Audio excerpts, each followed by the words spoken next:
Jiwoo pressed his face against the observation deck window, watching the strange planet below. He had been studying alien plants for 5 years aboard the research vessel Harmony, but nothing had prepared him for this world.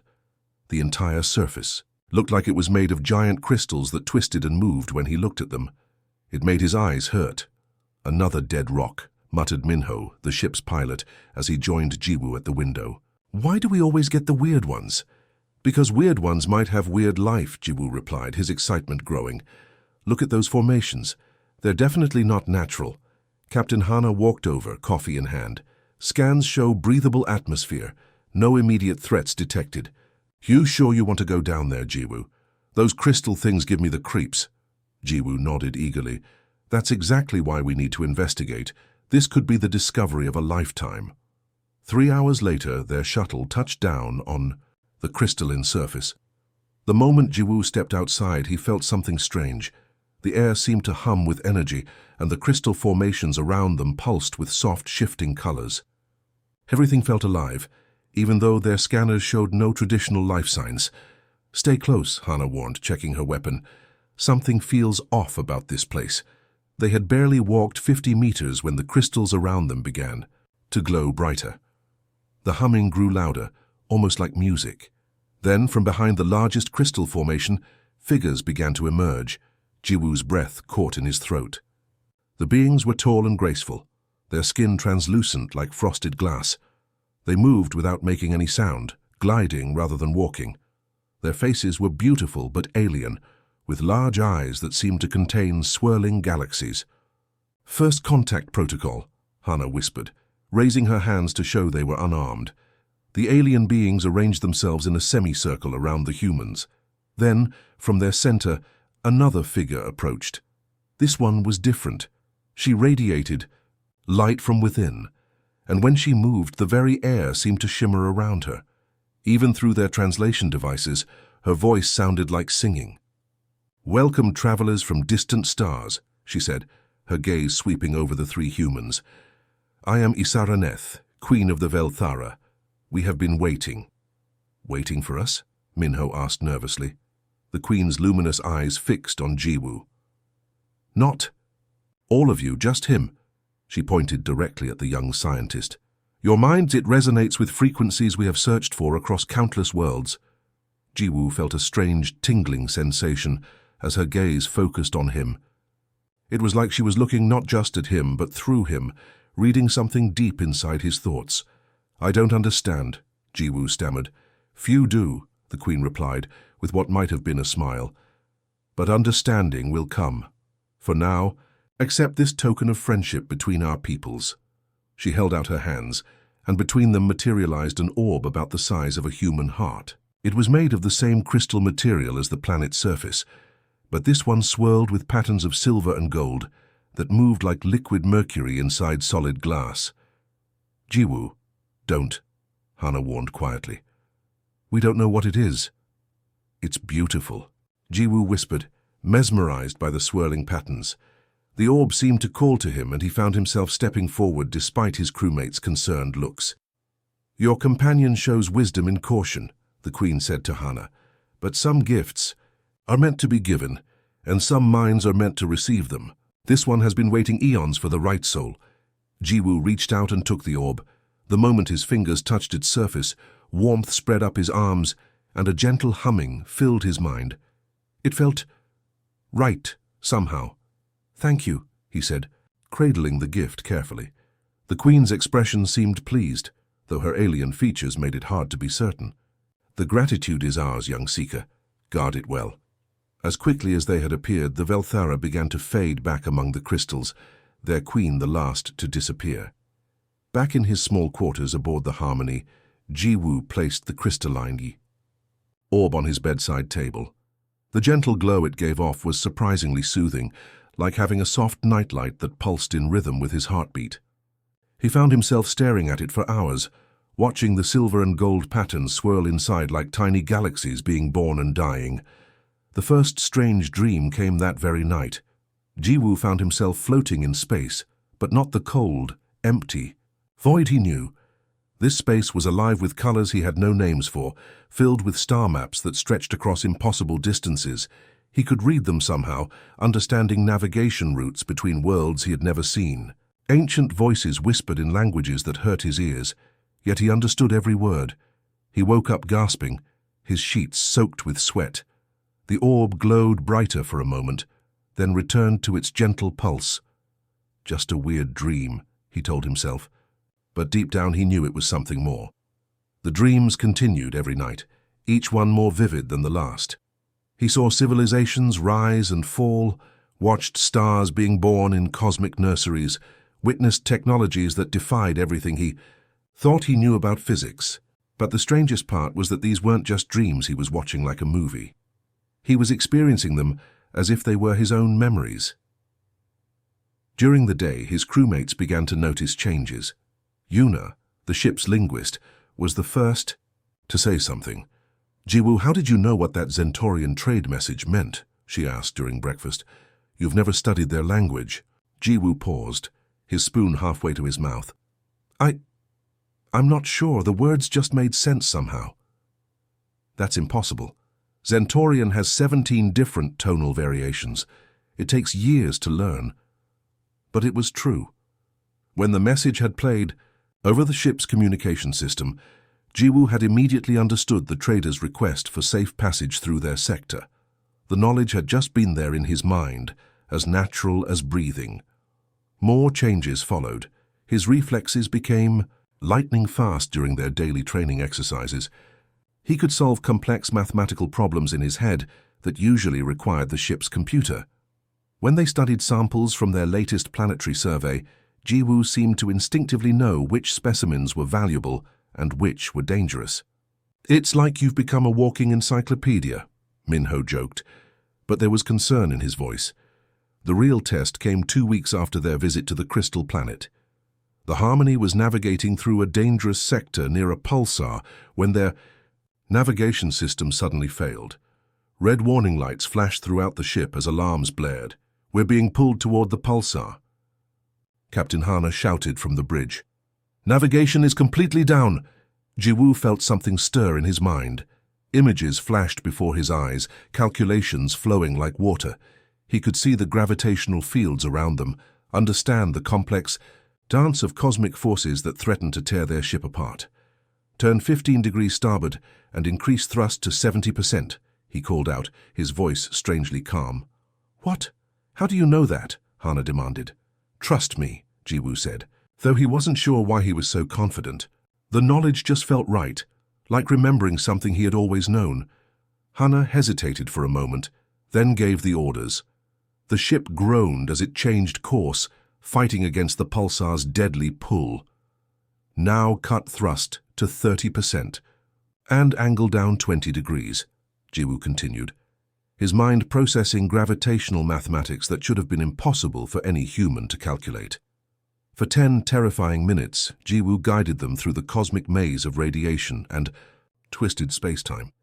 His instructions came without hesitation, each course correction perfectly timed. Finally, they broke free from the pulsar's influence and reached safe space. The bridge fell silent except for the hum of their engines. "How did you do that?"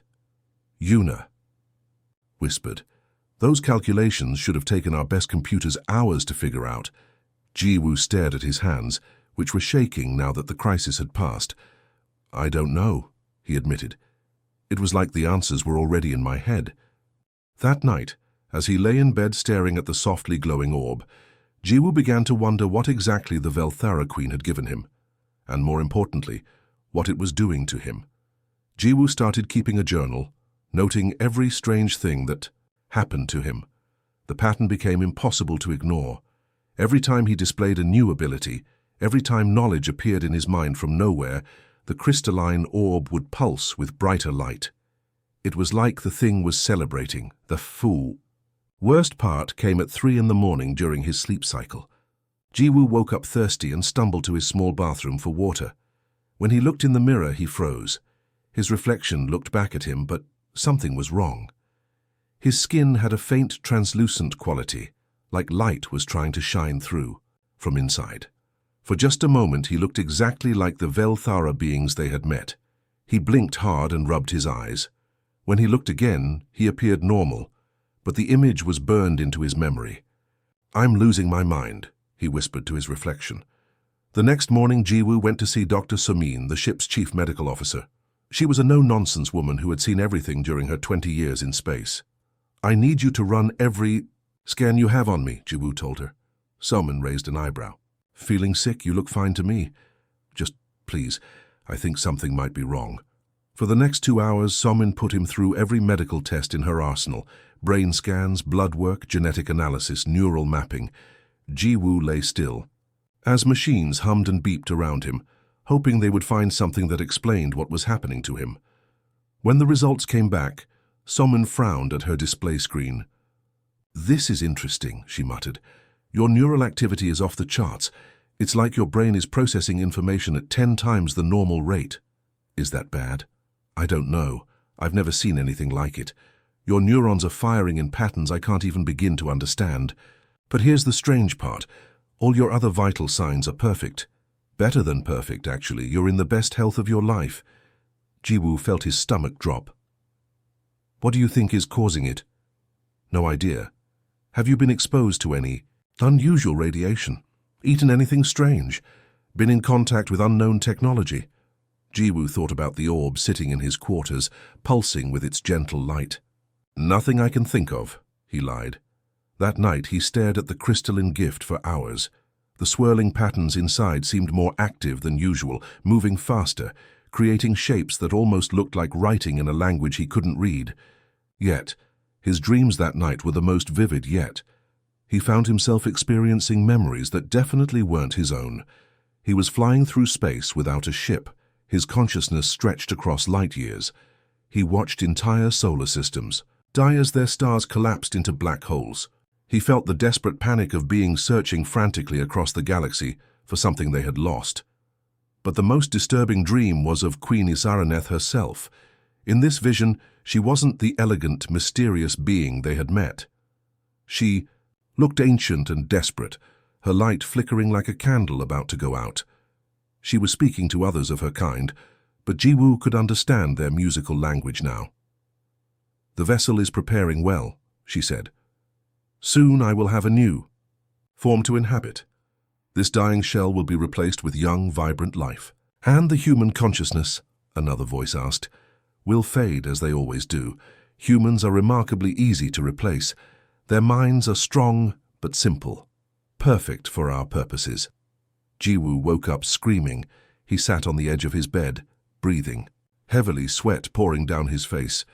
The orb on his nightstand was glowing brighter than he had ever seen it, the patterns inside swirling frantically. "What are you doing to me?" he whispered to the crystal. As if in response, images flashed through his mind. He saw other planets, other species, other individuals who had received similar gifts from the Velthara. He watched as their minds were slowly consumed, their bodies transformed into vessels for dying Velthara consciousness. The realization hit him like a physical blow. The orb wasn't a gift of friendship. It was a weapon, a parasite designed to hollow him out from the inside and prepare his body for someone else to inhabit. Queen Isaraneth wasn't trying to help humanity. She was trying to steal his life. Jiwoo looked at his hands and saw they were shaking. In the dim light of his quarters, his skin had that same translucent quality he had seen in the mirror. The transformation was accelerating. He was running out of time. 2 days later, their sensors picked up something that made everyone on the bridge go silent. Floating dead in space was a massive Velthara vessel, its crystalline hull cracked and dark. It was at least 3 times the size of the Harmony, shaped like a giant flower made of the same material as the planet they had visited. "No life signs," reported Yuna, scanning the derelict ship. "Looks like it's been drifting for months." Captain Hana studied the readings. "Could be a trap, or it could be our chance to learn more about these beings." "I want to go aboard," Jiwoo said suddenly. Everyone turned to look at him. "Absolutely not," Hana replied. "It's too dangerous. We don't know what killed the crew." "That's exactly why I need to go," Jiwoo insisted, feeling a strange pull toward the dead ship. "I can understand their language now. I might be able to—" Access their computers, find out what happened. Minho shook his head. This is insane. You've been acting weird ever since we got that crystal. Now you want to board an alien ghost ship? But Jiwoo was already suiting up. Something deep inside him demanded answers, and he knew he would find them on that ship. Despite all protests from his crewmates, he convinced Hana to let him go with a small security team. The airlock of the Velthara vessel opened with a musical chime that sent chills down Jiwoo's spine. Inside, the corridors were lined with the same crystalline material, but now they were dark and cold. Emergency lighting cast eerie shadows as his team moved deeper into the ship. "This place gives me the creeps," muttered Taemin, one of the security. Officers Jiwoo felt different, though. The ship's layout made perfect sense to him, as if he had walked these halls before. He led them straight to what he somehow knew was the central computer core. The room was massive, filled with crystal formations that reached from floor to ceiling. At the center sat a throne-like structure surrounded by holographic displays that flickered weakly. "Can you read any of this?" asked Somin, who had joined the boarding party as medical officer. Jiwoo approached the displays, and immediately the alien writing began to make sense.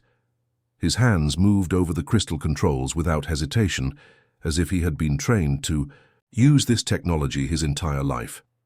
"I'm accessing their memory banks," he said, surprised by his own confidence. What he found there made his blood run cold.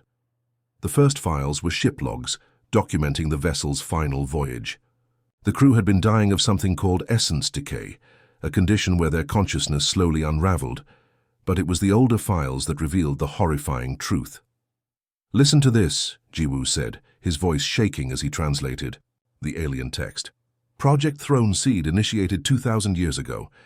Purpose: to ensure the survival of Velthara consciousness beyond physical death."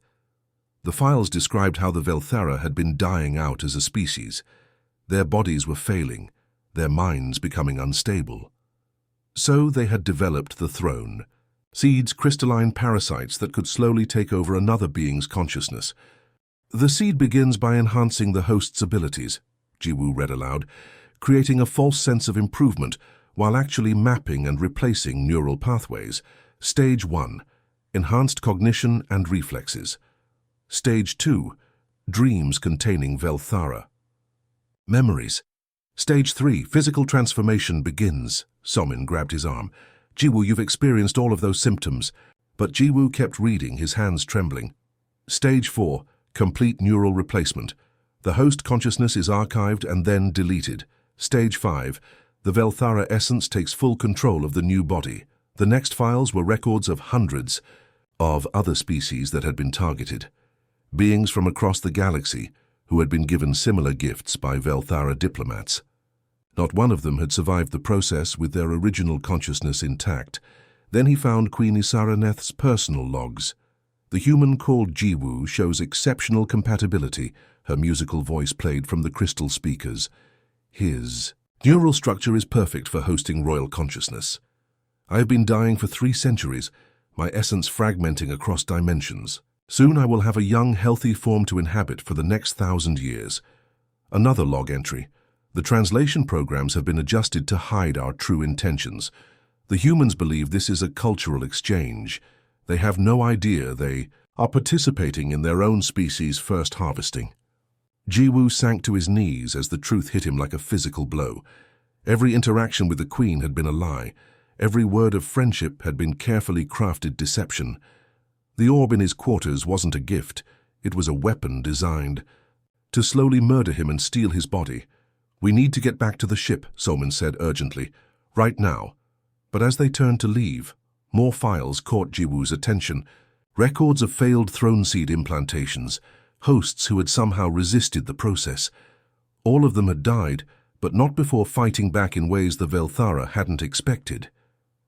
"There might be a way to stop it," he whispered, downloading everything he could onto a portable drive.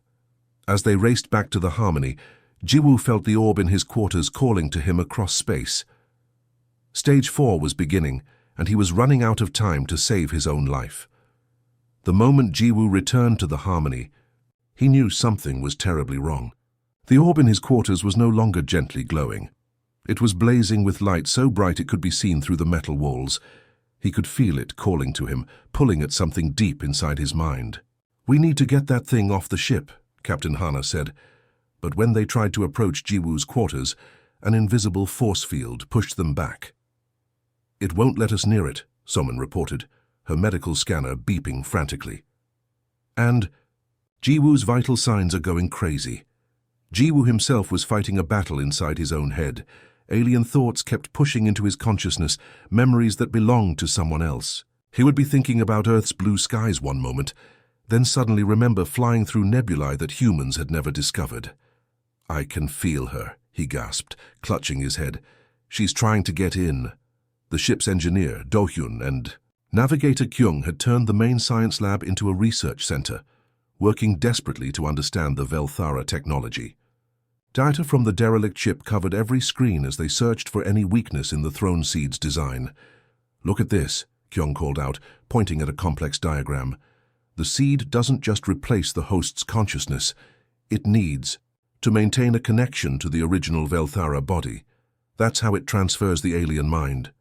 "But the Queen's body is light years away," Do-hyun replied, wiping sweat from his forehead. "How is she maintaining that connection?" Their answer came when Jiwoo suddenly stopped fighting and stood up straight. When he spoke, his voice had a musical quality that made everyone's skin crawl. "Distance means nothing to beings like us," he said, but it wasn't Jiwoo talking anymore. "We exist across multiple dimensions. This primitive vessel is merely a temporary host until the transfer is complete." "Jiwoo, fight her," Yuna pleaded. "You're stronger than this." The thing wearing Jiwoo's face smiled coldly. "The human consciousness is already 80% archived. Soon, I will have a young body to carry me through the next millennium. You should be honored that your species is providing sanctuary for royalty." Then Jiwoo blinked, and his normal personality returned. "Did I just say something? I can't remember the last few minutes." The episodes became more frequent and lasted longer each time. Sometimes Jiwoo would be himself, desperately helping his crew search for a solution. Other times, Queen Isaranith would take control, speaking through him with disturbing calm about her plans for his body. During one of these takeovers, she revealed crucial information. "The process cannot be stopped once it reaches 90%, she said through Jiwoo's mouth. "But you primitives are amusing in your desperation. No species has ever successfully resisted a throne seed once implantation begins." "What happened to the ones who tried?" Hana demanded. "They died, of course. The seed would rather destroy the host than allow escape. But their deaths provided valuable data for improving our methods." Physical changes began accelerating. Jiwoo's skin would shift between human pink and translucent crystal. His eyes occasionally glowed with inner light. Sometimes his reflection showed a completely different face, the elegant features of Queen Isaraneth looking back from the mirror. "I'm losing myself," he told Somin during one of his lucid moments. "I can feel my memories being copied and filed away. Pretty soon there won't be anything left of me." The crew worked around the clock, testing every theory they could think of. They tried electromagnetic pulses, quantum resonance, even playing human music at full volume to disrupt the alien influence. Nothing worked. Do-hyun discovered that the orb was actually growing, feeding off Jiwoo's life energy. "It's like a crystal parasite," he explained. "The more it takes from him, the stronger it becomes." "How long do we have?" Hana asked. Kyung checked his calculations. "Based on the rate of neural replacement, maybe 6 hours before the process becomes irreversible." During those final hours, Jiwoo fought harder than he ever had in his life. Every time the Queen's consciousness tried to take control, he pushed back with memories of Earth, of his friends, of everything that made him human. "You cannot resist. Forever," the Queen's voice whispered in his mind. "Surrender and the transition will be painless. Fight and you will suffer until the very end."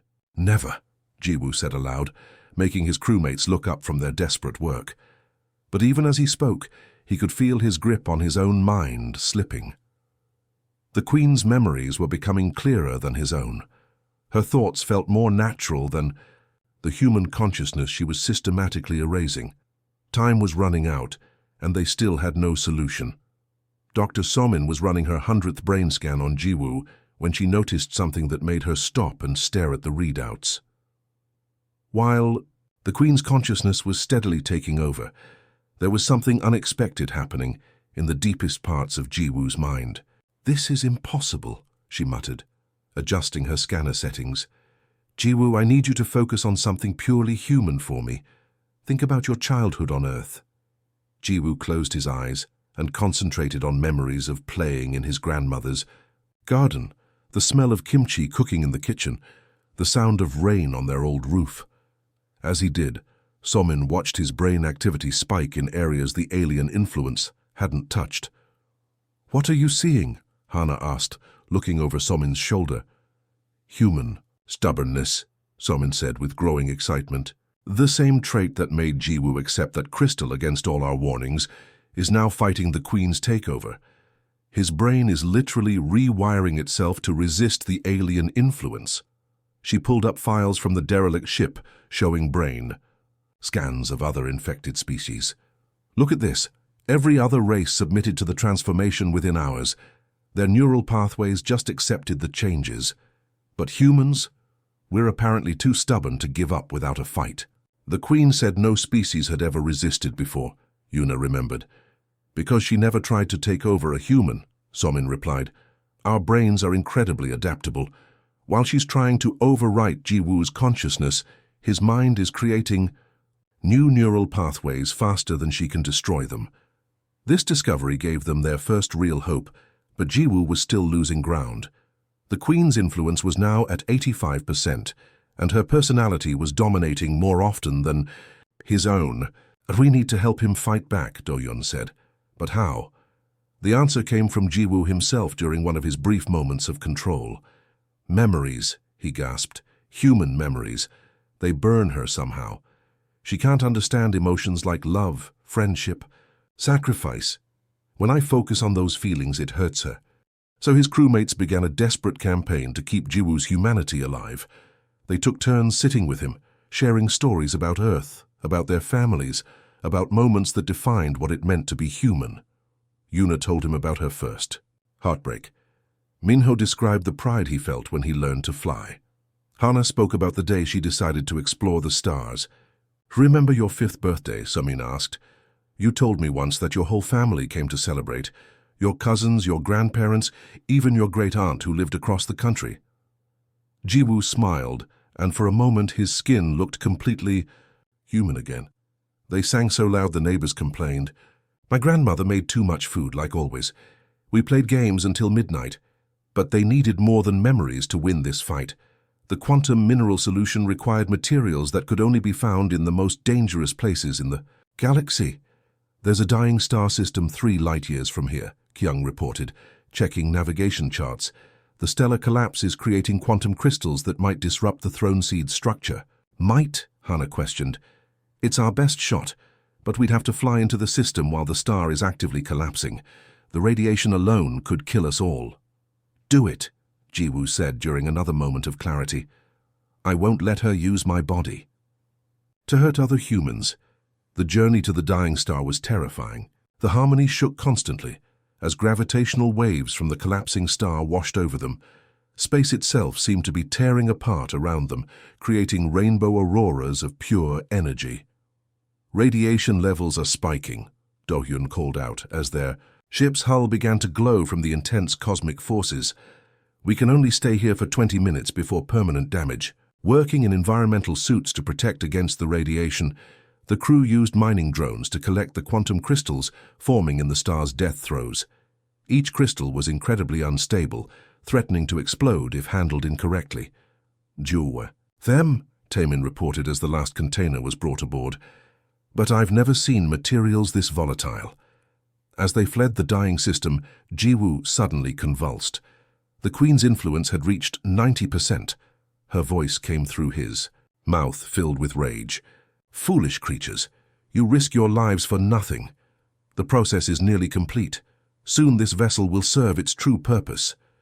But Jiwoo fought back with every human memory he could summon. The taste of his mother's cooking, the feeling of her son on his face, the laughter of friends around a campfire. Each memory was like a weapon against the alien consciousness trying to consume him. "She's afraid," he realized aloud. "She doesn't understand human connections. They're too strong for her to break. The final battle was about to begin. Inside his own mind, Jiwoo found himself standing in a place that defied description. It looked like a vast library made of crystal and starlight, where memories floated like glowing books in the air. Some were his own, warm and golden, filled with Earth's blue skies and human laughter. Others were cold and alien, containing experiences from worlds he had never seen. "Welcome to your final moments of consciousness," a voice said behind him. Jiwoo turned and gasped. The figure approaching him was Queen Isaraneth, but not the elegant being they had met on the crystal planet. This was her true form, ancient and terrifying. Her light flickered like a dying candle, and through her translucent skin he could see the shadows of countless other faces, all the beings she had consumed over the millennia. "How you're old," Jiwoo said, surprised by his own boldness. "Really old, and you're dying." The queen's expression twisted with rage and desperation. "I am eternal. I have lived for over 3,000 years by taking younger, stronger vessels. Your primitive species should be honored to serve my continued existence." Around them, Jiwoo's memories began to dim as the queen's influence spread through the mental space. He watched his childhood fade to gray, his relationships with friends becoming harder to remember. "Stop," he pleaded. "Those are mine." "Not anymore," the queen replied, reaching out to pluck a memory from the air. It was the day Jiwoo had graduated from the academy, the pride he felt when his parents hugged him. As her fingers touched it, the memory crumbled to dust. "I have done this countless times before," she continued, moving through his mental library like a predator. "The Zephyrians lasted barely an hour.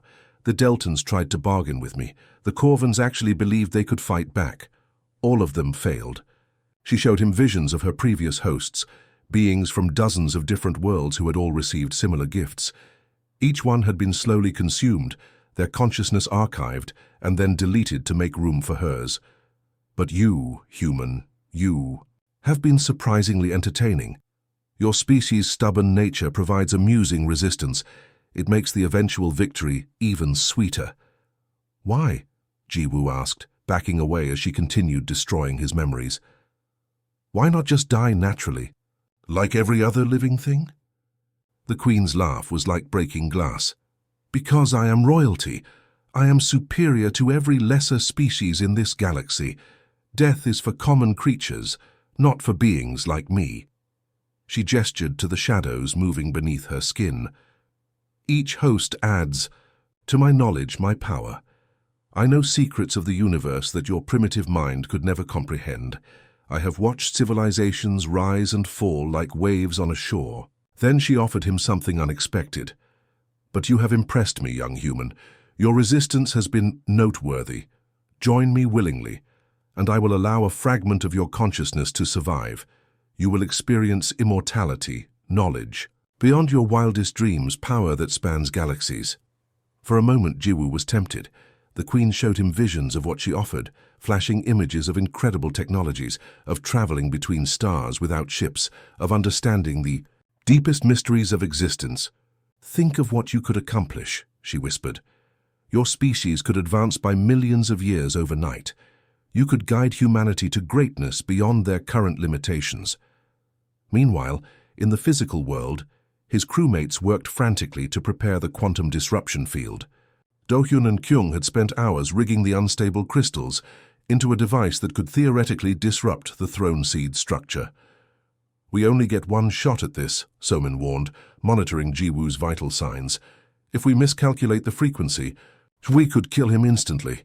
And if we don't try, he dies anyway," Hana replied grimly. "Do it." Back in the mental realm, Jiwoo felt the external preparations beginning. The queen sensed it too, and her desperation became palpable. "They will destroy us both," she shrieked. "Accept my offer now, or we all perish together." But Jiwoo thought about his friends risking their lives to save him. He thought about every human who had ever chosen to sacrifice for others, every person who had faced impossible odds and fought anyway. "I've seen your memories too," he told the queen. "All those hosts you consumed. They had families, friends, people who loved them. You stole entire lifetimes just to extend your own existence. They were honored to serve a superior being. They were murdered," Jiwoo said firmly. "And I won't let you do it to anyone else." The Queen's facade of elegance finally shattered completely. Her true nature emerged, desperate and vicious, as she launched herself at Jiwoo's remaining memories, with claws of pure malice. "Then you will die as they all died," she screamed, "and I will find another human vessel to replace you." The final battle for Jiwoo's soul had begun, just as his friends initiated the quantum disruption field. In the crystal library of his mind, Jiwoo stood his ground, as Queen Isaraneth's true nature emerged in all its terrible desperation. Her elegant mask had fallen away, revealing a creature driven mad by the fear of death and the addiction to stolen lives. "You offer me immortality," Jiwoo said calmly, even as the Queen's claws tore through more of his memories. "But what's the point of living forever if you have to kill others to do it?" "Survival is the highest law," the Queen shrieked. "Only the strong deserve to continue existing." "No," Jiwoo replied, his voice growing stronger. "That's where you're wrong. Life isn't about being strong enough to take what you want. It's about the connections we make, the love we share, the sacrifices we're willing to make for others." He gestured to his remaining memories, the ones she hadn't been able to touch. They were all moments of human connection. His grandmother teaching him to cook, friends staying up all night to help him study, his crew risking their lives to save him right now. "You've lived for thousands of years, but you've never really been alive," Jiwoo continued. "Every host you've consumed, every life you've stolen, has just made you more hollow inside. You're not immortal, you're just a parasite." The Queens. Attacks became more frenzied. "Your species is weak, sentimental. These feelings you cherish are nothing but chemical reactions in primitive brains." "Maybe," Jiwoo admitted, "but they're our chemical reactions, our feelings, our choices, and no one has the right to take that away from us, no matter how old or powerful they think they are." Outside, in the physical world, the quantum disruption field began to activate. Jiwoo's body convulsed as waves of energy washed through the crystalline orb.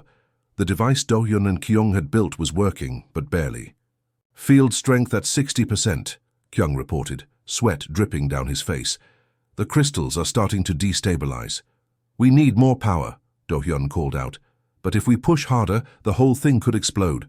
Somin watched Jiwoo's vital signs fluctuate wildly. "He's fighting her. I can see it in his brain patterns, but the disruption isn't strong enough to break the connection." Back in the mental realm, Jiwoo felt the external energy washing through his consciousness. The Queen felt it too, and her desperation reached new heights. "Stop this," she commanded. "You're destroying us both. Accept my offer and we can both survive." But Jiwoo had made his choice. He thought about every human who had ever chosen to sacrifice for the greater good. Soldiers who threw themselves on grenades to save their friends, parents who gave up their dreams for their children, people who donated organs to strangers they would never meet. "That's the difference between humans and you," he told the Queen.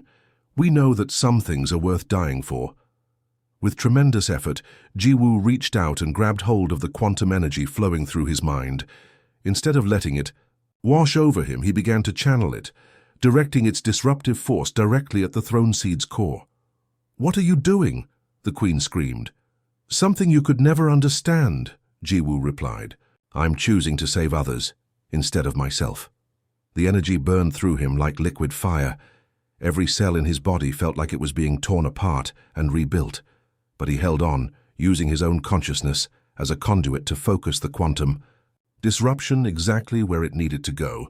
The Queen tried to stop him, but she couldn't comprehend what he was doing. In all her thousands of years, across all the species she had encountered, none had ever willingly sacrificed themselves to save others. The concept was so foreign to her nature that she literally couldn't process it. "You're insane!" she shrieked, as the disruption field began tearing apart the throne seed's crystalline structure. "Why would you choose death over immortality?" "Because," Jiwoo said, his voice echoing with power as the quantum energy flowed through him, "that's what makes us human. We choose love over fear. We choose others over ourselves. We choose meaning over mere existence." The throne seed began to crack, its ancient structure unable to withstand the focused quantum disruption. The Queen's consciousness started to fragment, her stolen memories scattering like leaves in a storm. "This is impossible," she wailed as her 3,000-year existence finally came to an end. "No species can resist us. No one chooses death over power." "Then you never really understood life at all," Jiwoo said as the crystal library around them began to collapse. With a sound like 1,000 crystal bells shattering, the throne seed finally broke apart completely. The Queen's scream of rage and terror echoed across dimensions before cutting off abruptly. Jiwoo felt himself falling through darkness, uncertain if he would ever wake up again. The first thing Jiwoo noticed when he woke up was silence. For weeks, his mind had been filled with alien whispers and foreign memories. Now there was only his own thoughts, blissfully quiet and completely human. "Welcome back," Dr. Somin said softly, checking his vital signs. "You've been unconscious for 3 days." Jiwoo tried to sit up and immediately felt different. Not alien. Different, but changed in ways that were hard to describe. His body felt lighter, his mind clearer. When he looked at his hands, they were completely normal, no trace of the translucent quality that had been spreading across his skin. "Is she gone?" he asked. "Completely," Somin confirmed. "The quantum disruption shattered the throne seed into microscopic fragments. There's no trace of alien consciousness left in your brain scans. You're 100% human again." But even as she said it, Jiwoo knew that wasn't entirely true. He was human, yes, but not exactly the same human he had been before. The experience had left marks on his consciousness that would never fully fade. Captain Hana entered the medical bay with a relieved smile. "How are you feeling?" "Like myself," Jiwoo replied, and meant it, "but also like I understand things I never understood before." It was true. While the Queen's memories and personality had been destroyed, the experience had awakened something in Jiwoo's own mind. He found himself able to sense the emotional states of his crewmates, to understand complex problems with startling clarity, to see connections between seemingly unrelated things. "The enhanced abilities are still there," Somin noted, reviewing her scans. "But now they're coming from your own human brain, not from alien influence. It's like the experience unlocked potential you already had." Over the following days, as Jiwoo recovered his strength, the crew worked to understand what had happened. The crystalline orb in his quarters had been reduced to harmless dust. All traces of Velthara technology had been completely neutralized. "We need to warn everyone," Jiwoo said during a crew meeting. "Other humans, other species. The Velthara are still out there, and they're probably looking for new hosts." Yuna had been working on a comprehensive report. "I've documented everything we learned about the throne seeds, their transformation process, and how they can be resisted. We're broadcasting it to every human colony and allied species." "Will anyone believe us?" Minho asked. "They'll have to," Hana replied grimly.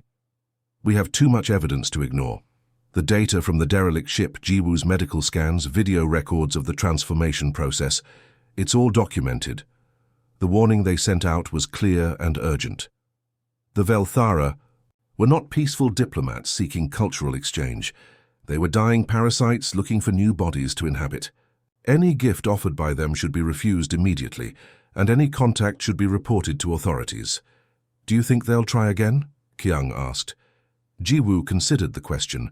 His enhanced intuition, now purely human but incredibly sharp, told him the answer. Queenie Saraneth mentioned other royal families among the Velthara. She wasn't the only one looking for a new host, but now they know humans can resist them. That might make them think twice. As the Harmony prepared to leave the system, Jiwoo spent time in the observation deck looking out at the stars. His experience had been terrifying, but it had also taught him something important about humanity. "Regrets?" Somin asked, joining him at the window. "About accepting the orb?" "No," Jiwoo replied. "If I hadn't, we never would have learned the truth about the Velthara. Other humans might have fallen victim to them without knowing what was happening." "That's a very optimistic way to look at nearly losing your entire identity." Jiwoo smiled. "That's what makes us human, isn't it? We find meaning in our struggles. We learn from our mistakes. We protect each other." He thought about all the species. The Queen had mentioned all the civilizations that had fallen to the throne seeds over the millennia. None of them had possessed humanity's unique combination of curiosity, stubbornness, and willingness to sacrifice for others. "The Queen was wrong about one thing," he continued. "She thought our emotions made us weak, but they're actually our greatest strength. Love, friendship, the willingness to die for others, these aren't weaknesses. They're what make life worth living." Doyun's voice came over the intercom. "Jumping to hyperspace in 60 seconds. Next stop, Earth."